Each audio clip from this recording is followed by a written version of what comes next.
Shri Krishna Chaitanya Prabhu Nityananda. Welcome.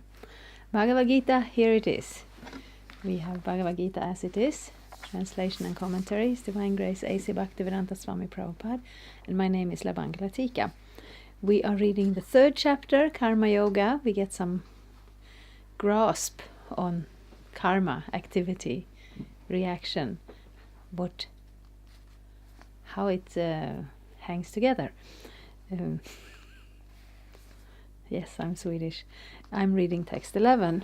Devan bhavayatanena te deva bhavayantu vaha parasparang bhavayanta shreya paramavapsyatha. The demigods, being pleased by sacrifices, will also please you, and thus, by cooperation between men and demigods, prosperity will reign for all. Purport. The demigods are empowered administrators of material affairs. The supply of air, light, water, and all other benedictions for maintaining the body and soul of every living entity is entrusted to the demigods, who are innumerable assistants in different parts of the body of the Supreme Personality of Godhead. Their pleasures and displeasures are dependent on the performance of yagyas by the human beings. Some of the yagyas are meant to satisfy particular demigods, but even in so doing, Lord Vishnu is worshipped in all yagyas as the chief beneficiary. It is stated also in the Bhagavad-gita that Krishna himself is the beneficiary of all kinds of yagyas, bhoktarang yagyatapasam. Therefore, ultimate satisfaction of the yagyapati is the chief purpose of all yagyas.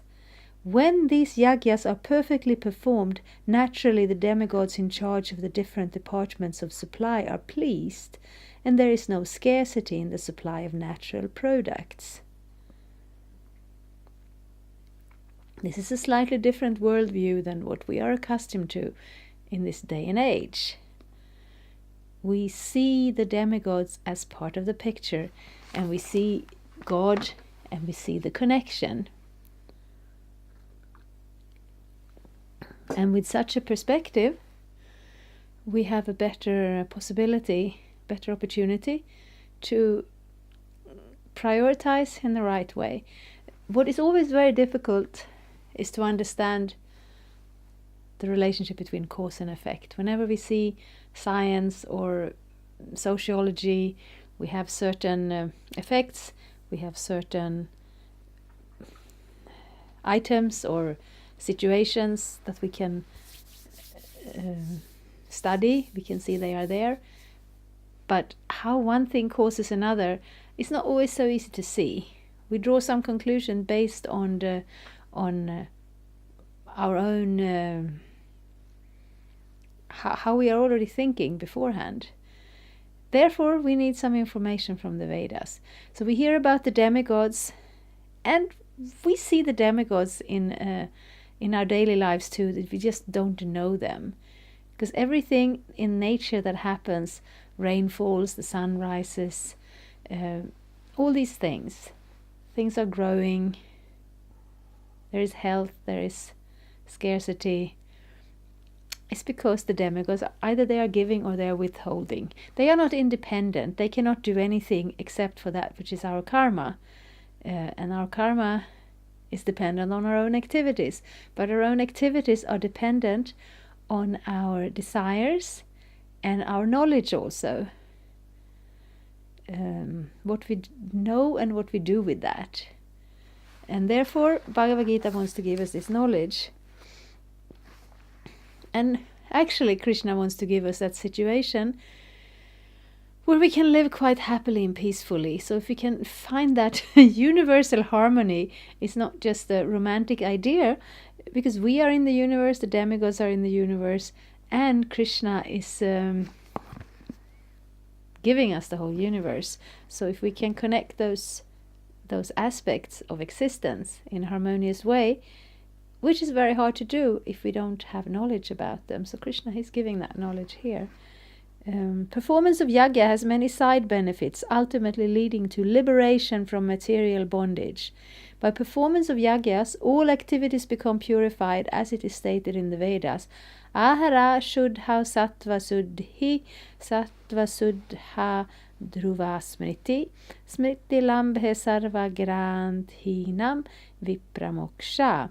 By performance of yagya, one's eatables become sanctified, and by eating sanctified foodstuffs, one's very existence becomes purified.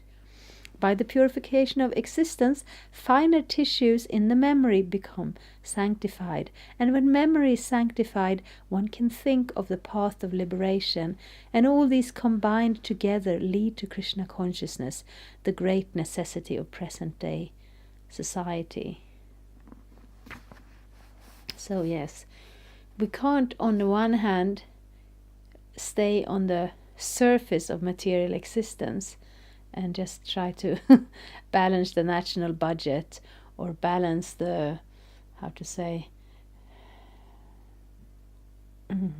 parts of our meal so we get enough nutritions, if we don't understand the underlying facts.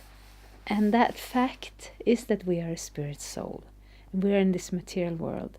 And Krishna put this material world together in a certain way, and he understands cause and effect, so we can take it from him. Bhaktaram Yaga Tapasam. He's the beneficiary of all the yagyas, but he cares about us. But also in this material world, he has set up a certain structure. So, yes, that is actually, it's quite common also for us as Hare Krishna devotees that we don't really know how to deal with the demigods. On one hand, we come from very monotheistic cultures. Well, Krishna consciousness is also monotheistic. We only have one God that we serve and worship and love. But the devas, they are a level between us and God. They are in this material world. They are living entities just as us. So we don't want to go, on the one hand, just worshipping the demigods separately to gain some benefits from them and avoid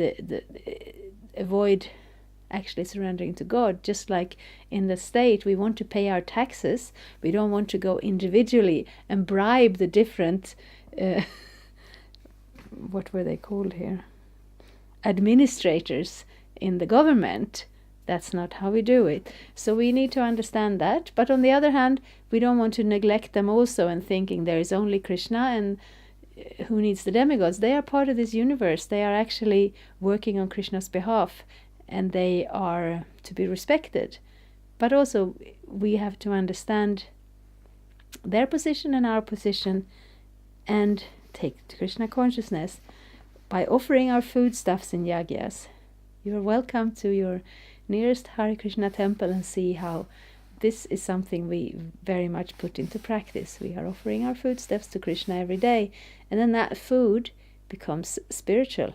It becomes sanctified, and it has a different effect. It's not just something to fill your belly and to gain some strength, but it is actually a part of the spiritual process also. I will read one more verse. Ishtan bhogan hivo deva dasyante yagya bhavitaha teirdatana pradayebhyo yo bhunkte stena eva saha. In charge of the various necessities of life, the demigods, being satisfied by the performance of yagya, sacrifice, will supply all necessities to you. But he who enjoys such gifts without offering them to the demigods in return is certainly a thief. Well, that is a very new thought. Unless, of course, you read Bhagavad-gita before. How do we think? We go to the shop and we buy something and then we eat it. We don't feel like a thief. But actually, the shop is just one step. Or we grow it in the earth. That is also possible. But that is just one step. If Krishna hadn't asked the demigods to do this, and the demigods hadn't supplied us the water and the seeds and the sun and the earth and all of that, and even within our own body, the fire in the of digestion, if it isn't there, we can have so much food stuff, but we cannot access it. We don't want to be thieves, because even if a thief manages to have so much, they can never enjoy it peacefully because you're always looking over your shoulder. You can't. We have seen this in some countries. They have changed the currency so that if you come with your old money, you can't use them. They are not valid anymore. It happened in India. It happened in Sweden. Not in the same dramatic way that they in India a couple of years ago they just withdrew all the currency, and you'd have to come to the bank and exchange it. And for a while there was a serious lack of actual money. And for honest people who had their own proper real money, they could go to the bank. But if you were a thief and you had illegally amassed large sums of money, you couldn't use them anymore. They became useless. So that's why in this world we need to understand a little bit the structure. What comes from Krishna, we offer it back to Krishna. And actually everything comes from Krishna. The food stuff, our body, our intelligence, our words, everything comes from Krishna. Our very life comes from Krishna. So the actual only honest thing to do is to give it back to him. Purport. The demigods are authorized supplying agents on behalf of the Supreme Personality of Godhead, Vishnu. Therefore, they must be satisfied with the performance of prescribed yagyas. In the Vedas, there are different kinds of yagyas prescribed for different kinds of demigods, but all are ultimately offered to the Supreme Personality of Godhead. For one cannot understand what the personality of For one who cannot understand what the personality of Godhead is, sacrifice to the demigods is recommended. According to the different material qualities of the persons concerned, different types of yagyas are recommended. In the Vedas, worship of different demigods is also on the same basis, namely according to different qualities. For example, the meat-eaters are recommended to worship the goddess Kali, the ghastly form of material nature, and before the goddess the sacrifice of animals is recommended. But for those who are in the mode of goodness, the transcendental worship of Vishnu is recommended, but ultimately all yagyas are meant for gradual promotion to the transcendental position.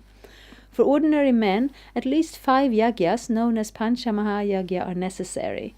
Yes, so these are rituals described in the Vedas, and as the follower of Krishna consciousness, we don't particularly participate in those, but the understanding here is if you have not been able to dedicate your life and your activities to Krishna, and if you're not really interested in just taking that level of in your life, in your worship, then you find another level. So at least you do the duty part of it. If you don't want to do the love part of it, that is voluntarily. Love is always voluntarily.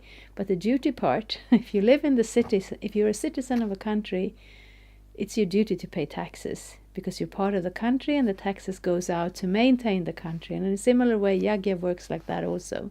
The demigods are supplying things, and we are giving back. If we don't give it directly to Krishna, then at least minimum we will give it indirectly to the demigods in the prescribed way. One should know, however, that all the necessities of life that the human society requires are supplied by the demigod agents of the Lord.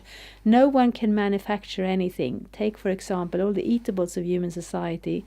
These eatables include grains, fruit, vegetables, milk, sugar, etc., for the persons in the mode of goodness, and also eatables for the non-vegetarians like meat, none of which can be manufactured by men. Then again, take for example heat, light, water, air, etc., which are also necessities of life. None of them can be manufactured by the human society. Without the Supreme Lord, there can be no profuse sunlight, moonlight, rainfall, breeze, etc., without which no one can live. Obviously, our life is dependent on supplies from the Lord. Even for our manufacturing enterprises, we require so many raw materials like metal, sulfur, mercury, manganese, and so many essentials, all of which are supplied by the agents of the Lord with the purpose that we should make proper use of them to keep ourselves fit and healthy for the purpose of self-realization, leading to the ultimate goal of life, namely liberation from the material struggle for existence. This aim of life is attained by performance of yajna. If we forget the purpose of human life and simply take supplies from the agents of the Lord for sense gratification, and become more and more entangled in material existence, which is not the purpose of creation, certainly we become thieves, and therefore we are punished by the laws of material nature. A society of thieves can never be happy because they have no aim in life. The gross materialist thieves have no ultimate goal of life. They are simply directed to sense gratification. Nor do they have knowledge of how to perform yajnas. Lord Chaitanya, however, inaugurated the easiest performance of yajna, namely the Sankirtan yajna, which can be performed by anyone in the world who accepts the principle of Krishna consciousness. Yes. I like the Bhagavad-gita. Sometimes when we try to speak about Krishna consciousness, we become a little too careful to not offend the sentiments of those who don't have the same worldview. But these are the basic structure of the universe that we live in. So whether we choose to take up God consciousness and dedicate our lives in that way, unless we have this knowledge, how can we make an informed choice in life? How can we decide what are our priorities? So here we understand a certain structure, and especially earlier, these yajnas were performed in accordance with the scriptures and the times and the qualified Brahmana priests and so on. In this age, this becomes very difficult.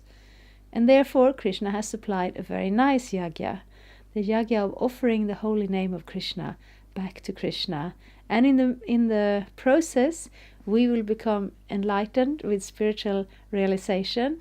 The demigods will be satisfied, and Krishna also will be pleased. So this is quite. So we may be in different levels, in different places in the universe, but we are human beings. We have a certain level of intelligence, and we are ultimately persons, spiritual persons. And with this groundwork of understanding how things hold together, we don't want to just become demigod worshippers, but we want to become, that is the mode of goodness. We want to become responsible in our duties, and when we are responsible in our natural duties, this is not a hardship, this is quite simple and easy to live like this, then we can become very peaceful, and we can become very happy. And then this world, there are so many problems in this world, and we try to enter into them individually, solve every problem. As soon as one problem is solved, another one comes up. It's like that. But basically these problems come from the fact that we are not doing our part. If we can do our part, then life will become simple. The universe will respond to our needs, and we can give our focus to the spiritual practice of realizing ourselves in relationship to God, Krishna. Thank you very much. Hare Krishna. Thank you for watching. We aim for updates every Tuesday and Friday. Please come back. If you have any questions or comments, please leave them down there. We also have some links and information for you. And there is, of course, the subscribe button. Thank you. Hare Krishna. I'm a Hare Krishna, and I approve this message. Subscribe. Hare Krishna, Krishna Krishna, Hare Hare, Hare Rama, Rama Rama. Krishna, Krishna, Krishna